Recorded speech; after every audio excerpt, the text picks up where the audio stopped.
Raja Saab cinema విషయంలో full pressure feel అవుతున్నారు Thaman. Rebel సాబ్ song కి అనుకున్నంత రీచ్ దక్కకపోవడంతో ప్రభాస్ ఫ్యాన్స్ నుంచి కంప్లైంట్స్ బాగానే వచ్చాయి. మరి రొమాంటిక్ మెలోడీ సహానా సాంగ్ తో తమన్ వీటన్నింటికి చెక్ పెడతారా? తన మ్యాజిక్ కంపోజిషన్ తో అందరినీ ఇంప్రెస్ చేస్తారా? Rebel Saab swag and style is back అంటూ రాజాసాబ్ నుంచి విడుదలైన ఫస్ట్ సాంగ్ అంచనాల్ని అందుకోలేకపోయింది. ప్రభాస్ ఇంట్రో సాంగ్ ఓ రేంజ్ లో ఉంటుందని ఎక్స్పెక్ట్ చేసిన అభిమానుల్ని పూర్తిగా డిసప్పాయింట్ చేసింది. ఫ్లాట్ కంపోజిషన్ తో వచ్చిన రెబల్ సాబ్ సాంగ్ పై ఆడియన్స్ నుంచి కూడా తమన్కి చాలా కంప్లైంట్స్ వచ్చాయి. దీంతో రాజాసాబ్ విషయంలో మ్యూజిక్ పరంగా ప్రెజర్ ఫీల్ అవుతున్న తమన్ రొమాంటిక్ మెలోడీ సహానాతో చెక్ పెట్టేందుకు రెడీ అయ్యారు. పాన్ ఇండియా ప్రాజెక్ట్ రాజాసాబ్ నుంచి సహానా సెకండ్ సాంగ్ విడుదలైంది. ప్రభాస్, నిధి అగర్వాల్ పై వచ్చిన ఈ రొమాంటిక్ మెలోడీ ఇంప్రెస్ చేస్తోంది.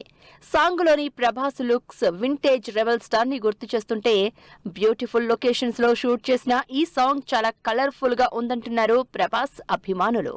సహానా సాంగ్ తో తమన్ సరైన ట్రాక్ తో వచ్చారు అని, రాజాసాబ్ మూవీ నుంచి వచ్చిన ఈ రొమాంటిక్ మెలోడీ చార్ట్ బస్టర్ అవడం పక్కా అంటున్నారు ఫ్యాన్స్. మరో 3 వారాల్లో థియేటర్స్ లోకి వచ్చేస్తోంది రాజాసాబ్ సినిమా.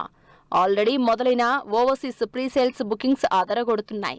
ప్రభాస్ ప్రీవియస్ సినిమాల్లానే రాజాసాబ్ థియేట్రికల్ బిజినెస్ నెక్స్ట్ లెవెల్లో జరిగినట్లు తెలుస్తోంది.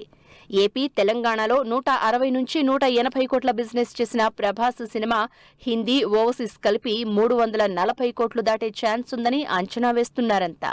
ఇక నాన్ థియేట్రికల్ రైట్స్ కూడా యాడ్ చేస్తే రాజాసాబ్ రేంజ్ 600 కోట్లకి పైమాటి. మరి రిలీజ్ తర్వాత రాజాసాబ్ క్రియేట్ చేసే సెన్సేషన్ ఏ రేంజ్ లో ఉంటుందో వెయిట్ అండ్ సీ.